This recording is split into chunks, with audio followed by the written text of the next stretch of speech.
So the best time to start cleaning the tea machines are when you've let them get pretty empty, and then to completely empty them, I just throw them in some pitchers, keep them accessible for people to still use them, but definitely don't waste them.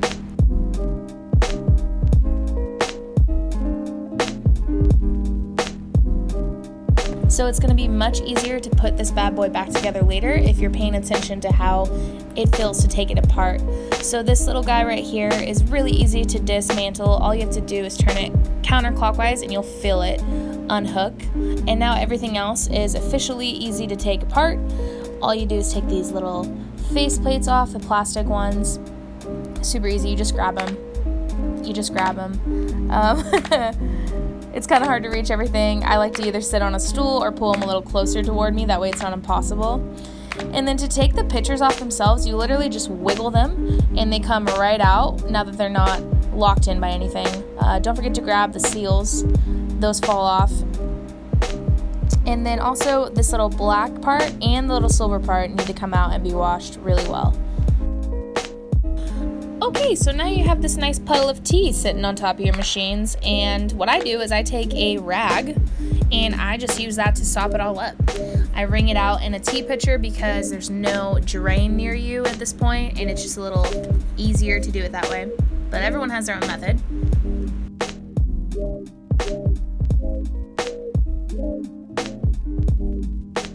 Let those dishes soak in the sink while you clean the base of the tea machines. Now, I just take a rag or a sponge sometimes and Simple Green to attack the buildup that gets all over the machine. What you don't want to do, and I repeat, you do not want to do, is take this to the back and try to hose it down or submerge it in any more water than is necessary, because the machine is super expensive, and at the end of the day, don't risk it by trying to do it the quickest way. Move that machine around and get the counter spaces underneath and behind it as well. So the thing about tea is not only does it build up really quickly, but it stains everything. So it takes a while to clean it. It's not as easy as everything else. So I'm using baking soda here for a lot. It just helps to take off some of the grime. But really, for the most part, the only way to efficiently clean something from the tea machine is to clean it a little longer than you would clean anything else.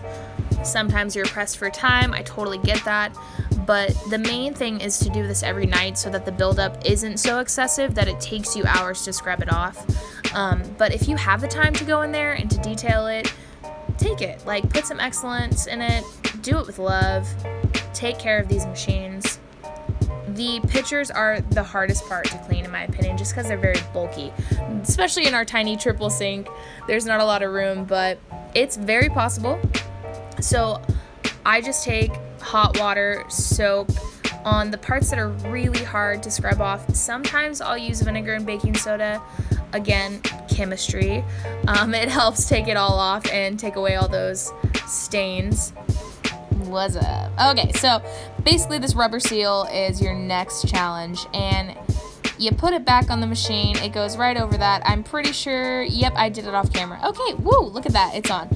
Now you're gonna take some lube and you're gonna put the littlest amount around the edges. This is a very important step. If you don't do this, you're not gonna be able to get the machine back together, I promise. It's just necessary, so don't skip the lube. Sorry about the tea stains. For the sake of time for this tutorial, it didn't get cleaned. Moving on, you put the silver part in and then the black piece in, and then you're going to put your pitcher on. I find that if you hadn't lubed it, what would happen is that rubber seal usually pops off of the lip. So again, don't forget to lube it, and then you just gently want to wiggle it on there and push it down.